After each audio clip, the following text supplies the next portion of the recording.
보이는 성도님들이 얼굴이 예전보다 조금 어둡게 보이긴 합니다. 오늘 사도행전 28장 후반부를 통해서 기나긴 여정 사도행전 공부를 마치려고 합니다. 한 2년 좀 넘게 걸린 것 같습니다. 네. 우리에게 얼마나 남겨졌을는지, 또 우리 삶에 어떻게 적용이 되었을지 계속 앞으로 과제가 아닐까 생각이 되어집니다. 사도행전 28장은 끝이 아니라 또 새로운 출발을 알려주고 있고, 새로운 시작, 결코 끝나지 않고 멈출 수 없는 하나님의 복음에 대해서, 그리고 그 복음의 영향력에 대해서 증거해두고 있습니다. 지금 이 시대에도 역시 사도행전이 계속 기록되어져 있고, 하나님께서는 사도 바울뿐만 아니라 세상에 있는 모든 성도를 통해서, 모든 교회를 통해서 성령의 복음이, 하나님의 복음이 세상 끝까지, 세상 모든 만민에게 전파되는 그 순간까지 브레이크를 걸지 않습니다. 멈추지 않습니다.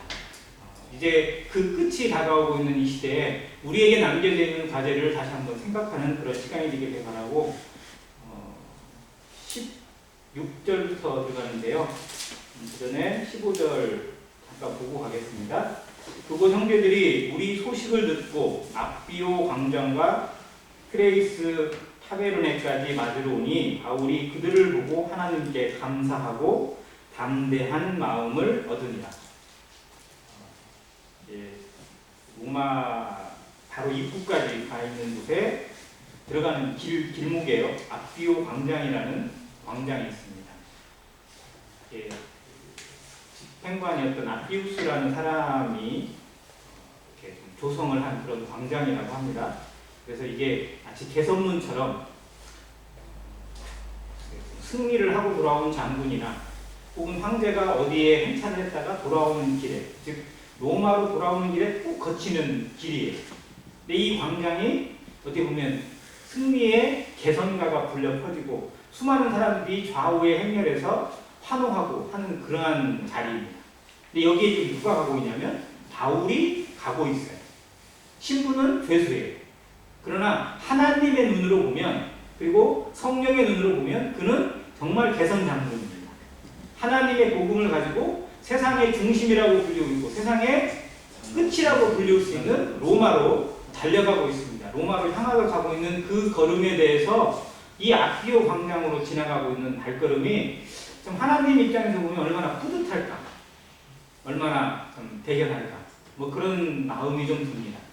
우리가 가고 있는 길이 우리가 걷는 매일 일상처럼 걷는 길이지만 그 가운데 우리의 마음이 하나님께 닿아 있고 또 복음을 들고 나아가는, 또 영혼을 향해 달려가는 발걸음이라면 바로 이 압비오 광장을 걸어가는 개선장과 같은 걸음으로 하나님이 우리를 보신다는 겁니다. 하나님 앞에 우리의 삶 하루하루가 정말 도구처럼 사용되어지고 또 그것이 하나님의 복음이 누군가에게 전달되어지는 통로가 되어졌을 때 하나님의 기쁨이 그 안에 담겨 있다고 할 수 있겠습니다. 여기 트레이스 타베르네라는 이 지명은 예전 성경에는 삼관이라는 이름으로 기록을 했어요. 이게 세계의 여관이라는 뜻입니다. 여관들이 많이 있는 그런 지역인데, 아무튼 이곳은 로마의 바로 코앞이에요. 근데 여기에 로마의 형제들이 왔습니다. 로마의 형제들은 사도 바울과 어떻게 보면 일면식이 없어요. 근데 서신으로는 교제를 했을 겁니다. 왜냐하면 지금 사도 바울이 여기에 오고 있는 이 시점이 로마서가 이미 로마 교회에 전달된 후예요. 그러니까 사도 바울은 로마 교회의 성도들에게 로마서를 보낼 때 그들을 복음을 전하고 가르치고 알려던 형제가 아니라 전혀 모르는 상태에서 로마에 복음이 들어가서 로마에 교회가 생기고 성도들이 생겼다는 이야기를 듣고 그들을 복음으로 제대로 양육하는 필요성이 있어서 로마서를 기록한 거거든요. 그리고 그 서신서를 받고 공부를 하고 듣고 배운 로마 성도들이 이제 바울이 온다는 소식을 듣고 정말 바울의 얼굴을 보고 그를 위로하기 위해서 여기에 전부 다 나와 있는 그런 상황입니다. 그들을 보고 바울의 마음, 로마 성도들의 마음이 정말 성령 안에서 하나가 되어 있는 상태예요. 그들이 바울의 기도의 동역자가 되고 후원자가 되어지고 그의 삶에 함께하는 동행자가 되어주는 그러한 시간을 갖게 되었을 때 바울이 여기에 혼자가 아니구나, 나는 외롭지 않구나, 나는 정말 어려운 길을 찾아왔지만 하나님이 이런 위로를 주시는구나라고 마음의 평강을 얻고 이 로마로 들어가는 대목이 나옵니다. 로마에 들어갔어요. 들어가서 바울에게는 자기를 지키는 한 군인과 함께 따로 있게 허락하더라라는 대목이 나옵니다. 자, 죄수가 원하는 지역에 가면 어디로 가야 되냐면 감옥으로 가야 됩니다. 죄수니까. 그런데 바울은 감옥으로 보내지지 않아요. 로마의 지하 감옥이 유명한데 그 감옥으로 보내지지 않고 한 군인과 함께 따로 거처를 정해놓고 거기에 머물 수 있도록 해줍니다. 즉 감시는 받지만 이동이나 뭐 하는 것에서 별로 제재를 받지 않는 상태. 뭐 정치인들에게 가끔 그런 거 하잖아요. 집에서 뭐 자유롭게 움직이긴 하되 밖에 나가는 거는 못하게 하고 누가 찾아가 오는 거는 그냥 만나게 하고 이거를 가택연금이라고 하거든요. 옛날에 뭐 DJ나 뭐 YS나 이런 사람들이 군사정권 시절에 가택연금을 많이 당했었잖아요. 근데 지금 이 바울이 그런 정도의 수준으로 이 로마의 1차 투옥 기간에 머물게 됩니다. 자유가 좀 주어져요. 여러 사람들을 만날 수 있는 자유도 있고 그리고 이제 좀 약간 감시와 통제는 있지만 크게 어려움이 없는 그런 상황 가운데 머물게 하셨어요. 하나님이 이 로마의 복음을 전하게 하시기 위해서 그리고 로마를 통해서 온 세상에 복음이 전파되는 통로로 바울을 보내셨기 때문에 그에게 최대한 자유를 주시고 많은 사람들을 만날 수 있는 기회를 부여하신 것이 바로 이 대목입니다. 그렇게 갔을 때 바울이 이제 어떻게 하냐면 유대인들 중에 높은 사람들을 청해서 오게 해요. 자, 유대인들은 당시만 해도 세상 거의 웬만한 데 퍼져 있었다고 합니다. 예루살렘이나 유대 땅에만 살지 않고 온 세상에 거의 퍼져서 살았는데 특히 로마에도 많은 사람들이 살았대요. 요세푸스가 기록한 어떤 그 역사서에 보면 유대인들이 자기들을 괴롭히던 헤롯 대왕의 아들 아켈라오라는 아들이 있는데 이 사람을 제발 왕의 자리에서 쫓아내달라. 이 사람을 좀 파면시켜달라고 로마 황제한테 청원을 보내요. 자기들의 이름으로 투표를 다 해가지고 모아가지고 그렇게 해서 투표해서 로마에 가서 이 대표 50명이 가서 로마 황제한테 전달했는데 그때 로마에 있던 사람들도 거기에 이 서명에 사인을 해두고 동조를 했다고 하는 기록이 있거든요. 그때 로마에 있던 사람들 6,000명이 함께 거기에 동조를 했다는 기록이 있어요. 즉 그러면 적어도 로마에는 6,000명 이상의 유대인들 합산 사람은 6,000명이니까 훨씬 더 많은 사람들이 살았다고 짐작할 수 있어요. 자, 그 유대인들의 특징은 어느 곳에서 자기들이 집단 생활을 하게 되면 무조건 자기들만의 공동체가 만들어집니다. 다른 사람과 쉽게 어울리지 못하기 때문에 그래서 그 생활 영역이 만들어지고 그곳에 필수적으로 만드는 곳이 뭐냐면 회당이에요. 그들 유대인들은요 다른 내용의 문서에 보면 한 100명에서 150명만 넘으면 회당을 짓는다고 합니다. 기본적으로. 즉 회당 중심의 생활을 하게 되어 있어요. 회당에서 율법을 전하고 토라를 읽어주고 가르치고 거기서 토론하고 거기서 뭐 이렇게 질의응답을 하든지 즉 생활 중심권이 이 회당을 중심으로 이루어졌기 때문에 이 로마에도 상당한 회당이 있었을 거라고 추정을 할 수 있습니다. 그 회당에는 당연히 회당장이 있고 그것을 관리하는 사람이 있어요. 그리고 백성들 안에 장로들도 있었을 겁니다. 그런 사람들을 초청을 했어요. 이들을 초청을 해서 이제 바울이 여기까지 오게 된 배경을 설명하고 그리고 자신이 왜 이 유대인들에게 억울한 누명을 받게 되었는지 그런 자초지종을 이야기하고자 하는 시간을 갖고자 합니다.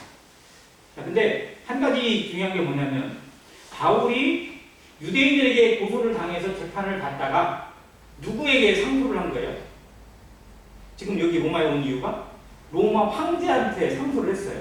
유대인들이 고소를 했는데 그게 억울하니까 로마 황제한테 이제 상소를 올린 거잖아요. 그러면 어떻게 보면 바울이 로마 황제한테 올린 거지만 누구를 건 거냐면 유대인들을 로마 황제한테 고소를 한 거나 마찬가지가 될 수 있어요. 유대인의 입장에서. 즉 바울이 저도 유대인이면서 유대인들을 로마 황제한테 고소를 했다라고 하는 거짓 소문이 그들 사이에 퍼져나갈 수도 있다는 겁니다. 그래서 그거를 또 막아야 될 필요도 있었어요. 유대인들에게 그렇게 하고자 한 게 아니다.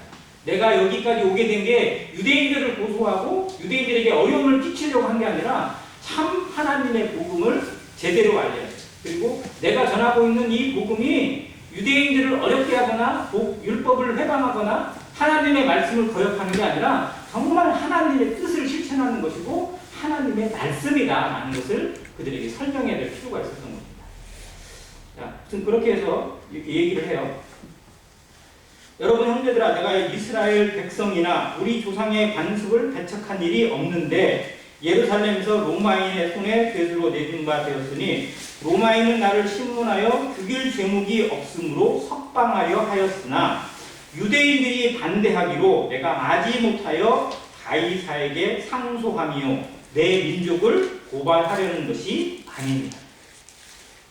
그러니까 자기가 여기까지 오게 된 모든 배경들에 대해서 좀 자세하게 이야기를 합니다. 그러면서 이제 정말로 자기가 무엇을 믿고 있는지, 무엇을 가르쳐 왔는지, 내가 사는 목적이 무엇인지, 내가 여기까지 온 이유가 무엇인지, 내가 당신들에게 무슨 이야기를 하고 싶은지 진짜 이야기를 여기서 해요. 20절에 그러므로 너희를 보고 함께 이야기하려고 하였으니 이스라엘의 소망으로 말미암아 내가 이 쇠사슬에 매인 바 되었느니라. 이스라엘의 소망, 이건 부활입니다. 근데 전에도 한번 말씀드렸는데 유대인들이 믿고 있는 부활하고 바울, 즉 기독교인이 믿는 부활이 약간은 달라요. 말은 부활인데 개념이 다른 거예요. 유대인들은 어떻게 보면 그냥 이 땅에서 누리는 걸 조금 더 좀 잘 누리는 그런 개념이고 성도들에게 있어서 부활은 영원한 생명, 하나님의 나라에서 영원히 사는 것을 얘기하는 영생이거든요.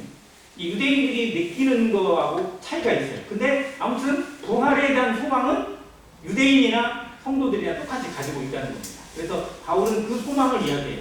유대인들이 가지고 있는 그 소망, 부활로 말미암아 내가 이 쇠사슬에 매인 고난을 받고 있는 것이다. 즉 나를 이렇게 쇠사슬에 매이고 이렇게 죄수 취급한 것은 나를 오해하는 것이다.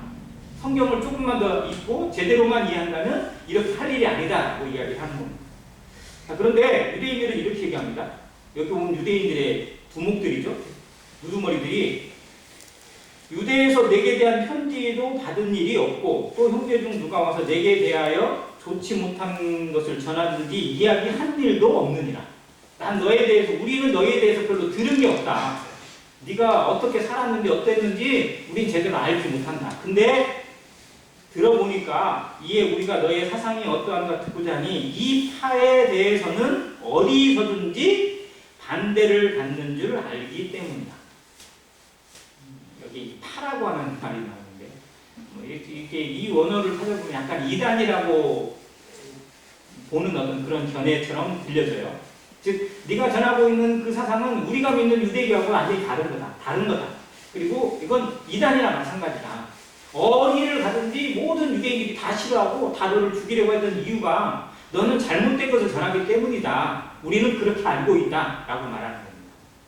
즉 그들이 바울에 대해서 우리는 들은 것도 없다라고 하지만 실상은 그게 아니라 웬만큼 다 알고 있어요. 왜냐하면 바울에 대한 소문은 유대인 세계에서 가장 유명한 소문 중에 하나였어요. 지금 적어도 여기가 바울이 회심한 이후에 여기 죄수 오기까지 15년 이상의 시간이 흘렀기 때문에 얼마나 이 유대 세계 내에서 바울을 찍어내려고 죽이려고 혈안이 되어 있는지 유명했기 때문에 유대인들이 모이는 곳에 바울에 대해서 모를 리가 거의 없습니다. 근데 공식적인 문서로 우리는 들은 것이 없다라고 말하고 다만 네가 전하고 있는 그 복음은 어디서든지 항상 반대를 받는다. 그러니까 너는 잘못된 거다라고 말하고 있어요. 근데 바울이 이들에 대해서 23절에 날짜를 정하고 그가 유숙하는 집에 많이 오니 자 이제 하자고 날짜를 정했어요. 이날은 어떻게 보면 우두머리들만 약간 불렀는데 그러면 제대로 한번 토론을 해보자, 강론을 해보자 뭐 이런 날짜를 정한 겁니다. 즉 작심하고 정말로 좀 누구 말이 더 옳은지 무엇이 더 옳은지 제대로 한번 알아보자 라는 취지에서 날짜를 정했어요. 그리고 그 유숙하는 집에 많은 유대인들이 찾아오게 합니다. 그리고 바울이 아침부터 저녁까지 강론하여 하나님의 나라를 증언하고 모세의 율법과 선지자의 말을 가지고 예수에 대하여 권하다. 바울이 정말 하나님의 나라에 대해서 성경을 풀어주는 겁니다. 하나님의 나라는 유대인들이 가장 사모하는 거예요. 유대인들이 꿈꾸고 있는 겁니다. 근데 유대인들이 꿈꾸고 있는 하나님의 나라는 뭐냐? 자기 유대인들이 세상을 지배하고 세상에서 으뜸이 되고 세상의 왕이 되는 거예요. 그걸 하나님의 나라라고 얘기를 하고 있어요. 유대인들이 꿈꾸는 겁니다. 심지어 예수님의 제자들도 성령이 오시기 전에 그 생각을 가지고 있었어요. 그래서 예수님이 뭘로 오신 거예요? 유대인의 왕으로 오신 거예요. 그래서 유대인들의 왕으로 오신 그 예수님이 백성들을 이끌고 독립운동을 해서 로마를 쫓아내고 유대의 나라를 세우고 정말 확고부동한 무너지지 않는 영원한 나라를 세우고 우리가 이제 떵떵거리면서 큰소리치면서 세상에서 뭔가 좀 한바다 해보는 그런 걸 꿈꾸는 것이 이 제자들이었어요. 그래서 엄마까지 동원해가지고 뭐라고 해요? 두 아들을 딱 세워놓고 예수여 당신의 나라에 딱 세워질 때 우리 아들 어떻게 하라고요? 하나는 좌편에 하나는 우편에 세워주시면 어떨까요? 라고 이렇게 그냥 청탁까지 했던 그런 내용입니다. 그러니까 제자들은 예수님을 따르는 목적이 뭐였냐? 예수님이 좋아서도 따랐겠지만 실상 예수님을 따라다니면 나중에 자기가 어떻게 된다? 한 자리 해먹는다. 정치인들이 유력한 정치인들 뒤를 따라다니는 이유가 뭐예요? 그 사람이 좋아서도 물론 따라다니겠죠. 그 사람이 정말 신뢰하고 뭐 믿을만하고 그냥 뭔가 그냥 큰일을 할 만한 사람이니까 따라다니는 것도 있겠지만 실상은 어디에 있어요? 그 사람을 도와주고 그 사람 편에 서가지고 있으면 나중에 그 사람이 잘 되면 자기도 한 자리 해먹을 것이다. 뭔가 콩고물이 떨어질 것이다 라고 기대하니까 따라다니잖아요. 근데 제자들도 심지어 그랬어요. 유대인들이 꿈꾸는 나라, 하나님의 나라가 하나님이 왕이 되고 하나님 중심이 아니라 유대인 중심의 나라를 꿈꿨어요. 실상 성경하고 아무 관계가 없어요. 성경을 몰라도 너무 모르는 거고 하나님을 몰라도 너무 모르는 것이 이 유대인의 한계였어요. 그래서 하나님은 선지자를 통해서 말씀을 통해서 계속 그들을 깨뜨리고 잘못된 것을 바로잡기 위해서 수없이 선지자들을 보내셨고 하나님의 말씀을 들려주셨어요. 그런데도 불구하고 자기들의 입맛에 맞지 않으면 죽여버리고 내쫓아버리고 그랬던 것이 바로 유대인이었어요. 자, 이제 사도 바울이 하나님의 나라를 새롭게 전합니다. 하나님의 나라는 하나님이 왕이 되는 거고 하나님이 다스리시는 나라라는 거예요. 영원한 나라라는 거예요. 자, 하나님이 다스리는 그 나라, 예수 그리스도가 하나님이신 그 예수 그리스도가 오셔서 이 세상을 다스리시고 천년왕국을 이루시고 영원한 세계를 이끌어 가시는 그 나라가 바로 하나님의 나라다. 그리고 우리는 그 나라의 백성으로 하나님의 영광을 드러내고 예배하고 경배하는 그리고 하나님의 의가 되는 나라가 바로 하나님의 나라다라고 구약에 있는 말씀들을 다 이렇게 비추어서 설명을 해줍니다. 그리고 동시에 모세의 율법과 선지자, 이거 잘해드리겠지만 모세의 율법과 선지자는 바로 구약 성경을 의미합니다. 율법을 평가하는 말이 토라인데요. 그게 모세 오경을 의미해요. 유대인들이 가장 중시하는 구약 성경입니다. 목숨처럼 아끼는 구약 성경이 바로 모세 오경이거든요. 자, 그 모세의 율법이에요. 그리고 선지자의 구약에 얼마나 많은 선지자들의 글이 있고 기록이 있습니까? 그것들이 다 구약 성경이에요. 근데 그 구약 성경이 핵심적으로 종합적으로 누구를 가리키고 있다? 바로 예수 그리스도를 가리키고 있다는 거예요. 이게 로마서 1장에 나오는 표현입니다. 율법과 선지자들에게 증거를 받은 분. 자, 예수님이 변화산에 올라가셨어요. 그리고 변화가 되셨어요. 그냥 정말 빛보다 더 하얀 그런 옷으로 변화가 되었을 때 누가 나타났죠? 예수님 곁에 누가 찾아왔어요? 모세와 엘리야가 찾아왔어요. 자, 모세, 엘리야 뭐예요? 모세는 율법, 엘리야는 선지자를 대표합니다. 즉 구약 성경을 대표하는 두 인물이 예수님 앞에 찾아온 거예요. 그래서 구약의 모든 것이 누구를 통해서 이루어진다? 예수님을 통해서 성취된다. 그래서 그 둘은 다 사라져요. 보이지 않아요. 오직 예수님만 보였다는 기록이 얼마나 놀라운 하나님의 메시지인지 모릅니다. 그게 변화산의 놀라운 기적이에요. 베드로가 이걸 보고 정말 놀라고 막 가슴에 막 뿌듯해지는 그런 느낌을 나중에 베드로전서에 기록하는 내용이 있습니다. 아무튼 그런 것처럼 예수 그리스도는 구약의 모든 것이 성취되어지고 완성되어지고 통합되어지는 그런 분으로 나타나 있어요. 그래서 예수님을 제대로 알려면 구약을 알아야 돼요.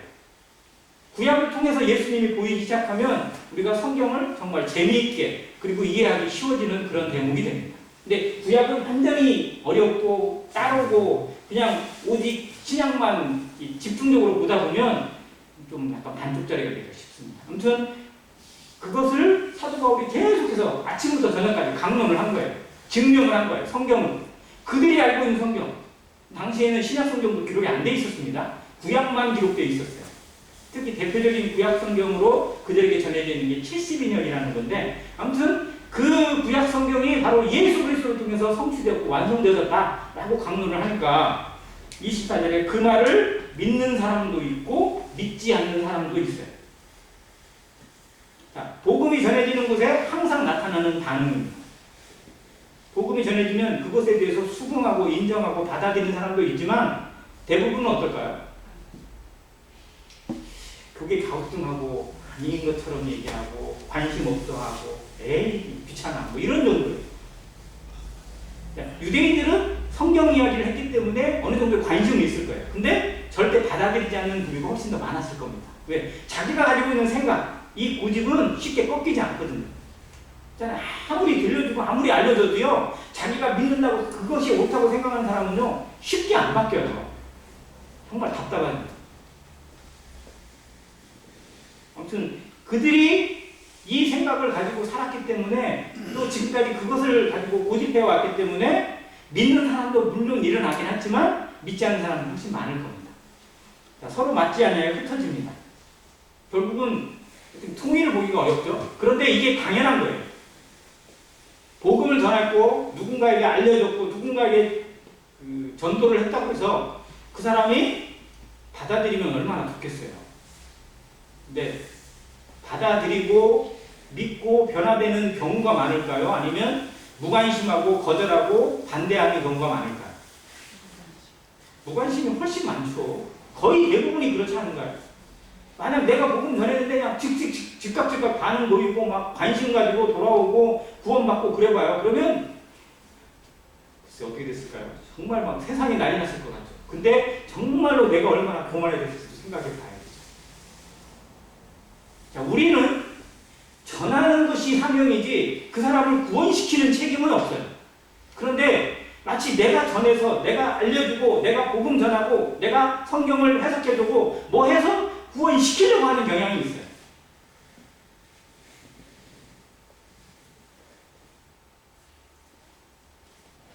내가 하면 한다고 내가 하면 된다고 생각하는 경우가 있다는 거예요. 근데 이게 정말 얼마나 위험한지 알아야 됩니다. 우리는 그러한 것에 대한 권한은 우리에게 주지 않으셨어요. 우리에게 주신 건 뭐예요? 너는 말씀을 뭐하라? 전파하라는 거예요. 때를 얻든지 못 얻든지 항상 힘쓰라는 거예요. 그를 구원시켜라라는 것이 우리의 주신 사명이 아니에요. 그렇게 만약 말씀을 주셨다면 당장 우리가 그렇게 해야 되죠. 그러나 그 구원에 대한 생명에 대한 것은 오직 하나님만이 가지고 계세요. 우리에게 주어져 있는 것, 우리에게 주신 사명이 무엇인지, 권한의 한계가 무엇인지를 알지 못하고 뭔가 하려고 하고 더 넘어서려고 했을 때 실상은 이단이 나올 수밖에 없습니다. 그러니까 자기가 보혜사고 자기가 성령이고 자기가 재림 예수라고 얘기하는 거예요. 자기의 선을 넘어서는 사람들에 의해서 하나님의 말씀이 왜곡되어지고 어그러지고 복음이 회방을 받습니다. 그리고 그들로 말미암아 기독교가 정말 욕을 얻어먹습니다. 아무튼 그러한 것들이 우리에게도 교만의 모습으로 찾아오지 않기를 정말 기도해요. 사도 바울이 전했다고 해서 다 변화됐을까요? 베드로가 전했다고 다 구원받았을까요? 절대 그렇지 않습니다. 훨씬 더 많은 사람들이 반대했고 훨씬 더 많은 사람들이 교회에 그들을 죽이려고 했고 그들을 때리었어요. 그들을 쫓아내버렸어요. 그게 기독교의 역사입니다. 우리도 역시 반대를 만날 수밖에 없어요. 거절을 당할 수밖에 없습니다. 그게 당연해요. 그거를 기쁘게 이길 수 있어야 돼요. 그러나 정말로 잊지 않고 기도해야 되는 건 뭐냐면 내게서 전해져 있는 하나님의 말씀은 결코 헛되지 않을 것이다. 하나님은 결코 헛되게 돌아오지 않게 않고 그의 영혼 가운데 어떤 기회를 주시거나 어떠한 걸 통해서든지 그의 영혼이 변화받을 수 있는 기회를 분명히 주실 것이다. 그것을 믿고 포기하지 않는 겁니다. 아무튼 사도 바울은 뭐 누가 때렸다고 해서 포기하거나 누가 어쨌다고 해서 그에게 모든 것을 내려놓거나 그러지 않았어요. 아무튼 끝까지 복음을 전했던 것이 실제로는 열매를 거두게 되고 기적을 낳고 위대한 어떤 그런 흐름을 만들었습니다. 아무튼 그런 유대인들의 모습, 아까 얘기한 것처럼 변화되어지고 믿는 사람들보다 믿지 않는 사람들이 훨씬 많고 그들의 고집이나 생각을 버리지 않는 유대인들이 훨씬 많아요.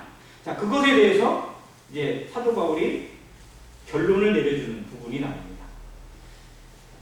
지금 28장 후반부에서 제일 중요한 부분일 것 같은데요. 이사야를 통해서 너희 조상들에게 말씀하신 것이 옳도다. 이사야의 예언이 나오는데요. 이사야 6장 9절부터 10절까지의 이 말씀이 나옵니다. 이 백성에게 가서 말하기를 너희가 듣기는 들어도 도무지 깨닫지 못하며 보기는 보아도 도무지 알지 못하는도다. 이게 6장 9절이고요. 6장 10절에 이 백성들의 마음이 우둔하여져서 그 귀로는 둔하게 듣고 그 눈은 감았으니 이는 눈으로 보고 귀로 듣고 마음으로 깨달아 돌아오면 내가 고쳐줄까 함이라 이렇게 되어 있는데 이건 제 견해예요. 이건 성경 번역 잘못했습니다. 이전 개역 성경을 읽어드릴게요. 여기에 이렇게 되어 있어요. 깨달아라는 부분부터 개역 성경에 이렇게 기록이 되어 있어요. 깨달아 돌아와 내게 고침을 받을까 함이라 라고 기록되어 있어요. 그러면 원문에 있는 이사야 6장 10절을 보겠습니다. 이사야 6장 10절. 이사야에서 인용을 한 거니까요. 6장 10절에 이렇게 되어 있습니다.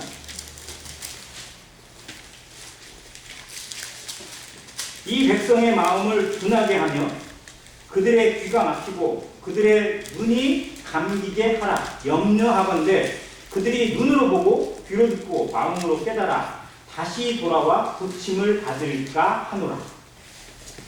이게 이사야가 하나님께 받아서 한 말씀이에요. 자, 앞절에 있는 문맥하고 이것은 문맥이 맞아요.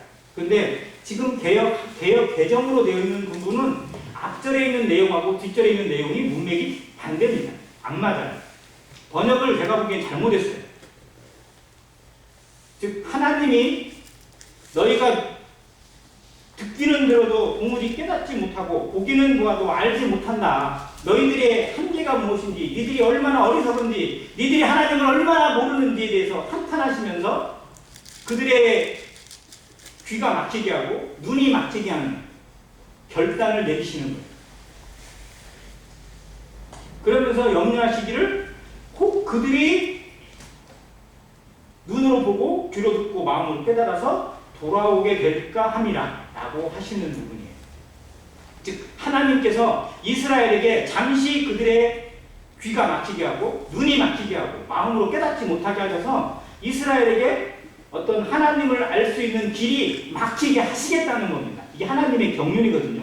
로마서 11장에 나와 있는 부분이에요. 유대인들이 강팍하게 된 것, 유대인들의 마음이 하나님으로부터 멀어지게 된 것으로 말미암아 누구에게 복이 오는 거예요? 이방인에게 복음이 전달되어지고 이방인에게 하나님의 은혜가 전달되어지는 통로로, 기회로 삼으시는 것이 하나님의 섭리입니다. 즉 여기의 말씀은 유대인들이 이제 하나님의 뜻에서 완전히 벗어나는 상태에 대해서 하나님이 진단을 하시고 이제 그 은혜를 잠시 끊으시는 거예요. 이게 은혜 시대의 시작입니다. 하나님이 이렇게 말씀하셨다. 너희에 대해서 이렇게 선언하셨다. 그래서 너희의 귀가 막히고 너희의 눈이 막혀 있어서 듣기는 들어도 알지 못하고 보기는 보아도 깨닫지 못하는 상태가 되어 있다. 너희들이 지금 그 수준이다. 정말 회개하라. 이 말을 하고 있는 거예요. 그러면서 28절의 결론이 이렇습니다. 그런즉 하나님의 이 구원이 이방인에게로 보내어진 줄 알라. 그들은 그것을 들으리라.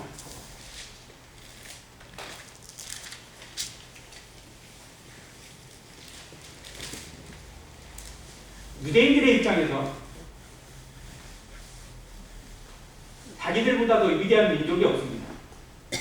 이방인들은 하나님을 아예 모르고 하나님의 말씀도 모르고 하나님 앞에 아무것도 드린 적이 없어요. 제사도 드린 적이 없고 예물을 드린 적이 없고 하다못해 11조를 드린 적도 없는, 정말 뭐라고 불렀냐면 개, 돼지라고 불렀어요. 그들을 부를 때 자기들만 아브라함의 자손 이렇게 불렀어요. 그 자부심으로 살아온 사람들인데 하나님의 위대한 섭리가 어떻게 전해지냐? 니들이 눈이 막혀있고 귀가 막혀있는 존재들이다. 니들이 그렇게 성경을 안다고 하는데 실상 하나님은 하나도 모른다. 그래서 너희에게서 하나님의 은혜가 멈춘다. 브레이크가 걸렸다. 대신 어디로 옮겨진다? 이방인에게 옮겨질 것이다. 이제 이방인에게로 복음이 전달될 것이다. 이방인들은 듣고 어떻게 할 것이다? 영접할 것이다. 깨닫게 될 것이다. 믿게 될 것이다. 그들이 하나님의 자녀가 될 것이다. 라고 하는 것을 선언하는 겁니다. 즉, 그 선언은 하나님의 섭리였어요. 로마서에 이미 그걸 기록해 놨잖아요. 즉, 바울의 입장에선 유대인들에게 이 시간을 갖고자 하는 것이 뭐냐면, 바울이 아무리 유대인들이 하나님의 말씀에서 멀어져 있고 듣고도 깨닫지 못하고 그러고 있지만 유대인들을 포기할 수가 없는 바울의 마음이에요. 그게 로마서 9장 1절부터 나오거든요. 내가 정말 끊어질지라도, 은혜에서 끊어질지라도 간절히 원하는 거라고 하는 것이 뭐냐면 바로 내 친족, 내 가족에 대한 거라고 얘기했어요. 그들이 하나님의 은혜에서 멀어지고 있고 하나님의 은혜에서 끊어져 나가고 있는 것을 내 눈으로 보는 것이 너무 괴롭다는 거예요. 그래서 지금 여기서도 당연히 이방인들에게 먼저 복음을 전해야 되는데 이방인을 아니라 유대인들을 먼저 불렀어요. 유대인들을 찾아오게 했어요. 유대인들에게 정말 자신의 모든 것을 다해서 복음을 전합니다. 그 중에 일부라도, 정말 누구라도 돌아오기를 바라는 마음으로. 그러나 대부분의 유대인들이 돌아오지 않아요. 하나님의 그 섭리대로 흘러가는 것이 역사입니다. 아무튼 그러나 바울은 포기할 수 없어요. 우리도 마찬가지 아닐까요? 우리 가족 중에, 우리들 가족 중에 구원받지 못하거나 복음에 대해 전혀 무관심하거나 하는 사람들 있나요? 없나요? 정말 많잖아요. 이야기를 하면 쌈나요.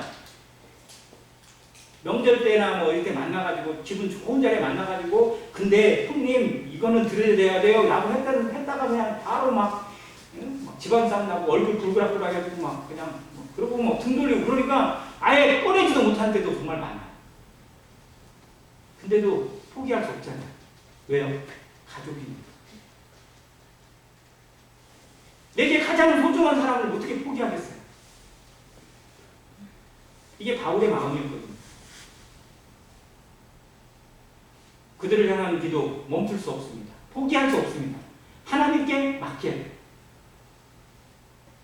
언젠가는 하나님께서 그들에게도 들을 수 있는 귀를 열어주시고 마음으로 다 열어주시고 아니 나를 통해서 아니라 다른 사람을 통해서라도 어떠한 경로를 통해서라도 그들의 마음이 내가 옛날에 전했던 말씀 한 구절이라도 마음에 새겨져 있기를 기도하는 것이 합당합니다. 에이, 우리 형은 안 돼. 누구는 안 돼. 절대 안 돼. 그 사람은 멀었어. 뭐 이게 아니라 정말 우리 마음에서 절대 나서는 안 돼. 하지만 그것에만 매달려 있어서는 안 됩니다. 에너지만 소모하고 마음만 상하는 것으로 우리 시간을 낭비할 수 없다는 거죠. 바울이 그랬어요. 유대인들을 향해서 최선의 노력을 다합니다. 그러나 결국 하나님의 뜻에 순종해서 이제 그들에 대한 것은 하나님께 맡기고 이방인을 향해서 나아갑니다. 그래서 이게 바울의 모든 복음은 이방인의 사도인 것처럼 이방인들에게 전파되었고 온 세상의 모든 족속에 세상 끝에 있는 모든 나라에까지 하나님의 말씀이 전파되고 복음이 전파되고 그들의 언어로 성경이 번역되어지고 그들의 놀라운 믿음이 세상 곳곳에서 교회가 세워지고 예배가 드려지고 찬송이 울려 퍼지는 기적이 온 세상에 퍼지게 되었습니다. 사도행전은 이것을 보여줍니다. 30절부터 31절에 이렇게 마무리를 해요. 바울이 온 이태를 자기 셋집에 머물면서 자기에게 오는 사람을 다 영접하고 하나님의 나라를 전파하며 주 예수 그리스도에 관한 모든 것을 담대하게 거침없이 가르치더라. 자, 2년 동안이나 여기 새방에 머물러서 같은 연금을 당합니다. 이게 사도 바울의 1차 투옥이거든요. 자, 사도 바울의 1차 투옥이 왜 중요하냐면 이때 로마에 머물러 있잖아요. 자, 로마에는 유대인들이 많을까요? 이방인이 많을까요? 이방인이 훨씬 많죠. 유대인들이 아무리 군락지를 만들었어도 유대인들보다는 이방인들, 로마 사람들이나 헬라 사람들이나 이런 사람들이 훨씬 많습니다. 자, 그들이 이 바울에게 찾아오게 하셔요. 자, 이제 유대인들은 올까 안 올까요? 웬만하면 안 오죠. 이제 이미 싸울 만큼 싸우고 들을 만큼 들었으니까. 즉 여기에 찾아오는 사람들은 유대인들이 아니라 이방인들이에요. 자, 바울이 나가서 전할 수가 없어요. 그런 자유는 없어요. 그런데 어떻게 해요? 찾아오는 거예요. 아니, 하나님이 찾아오게 하시는 거예요. 정말 놀라운 방법. 전에 한번 말씀드렸는데 버마 선교사 저스틴이라는 사람이 있어요. 버마라는 나라는 지금은 뭐 미얀마인데요. 지금은 그나마 조금 나아졌을 모르겠어요. 근데 미얀마도 군부가 하면서 지금 엉망됐잖아요. 예전에 이 저스틴이 들어갈 때가 지금 같은 상황이에요. 군부가 독재하고 있고 뭐 그런 때였어요. 자, 그래서 성경을 가지고 들어가면 무조건 감옥이에요. 가서 뭐 조사를 딱 했는데 복음을 전하러 왔다든지 짐을 다 뒤졌는데 그 중에 성경과 연관되어 있는 뭐 한 가지라도 발견되어지면 즉시 감옥이에요.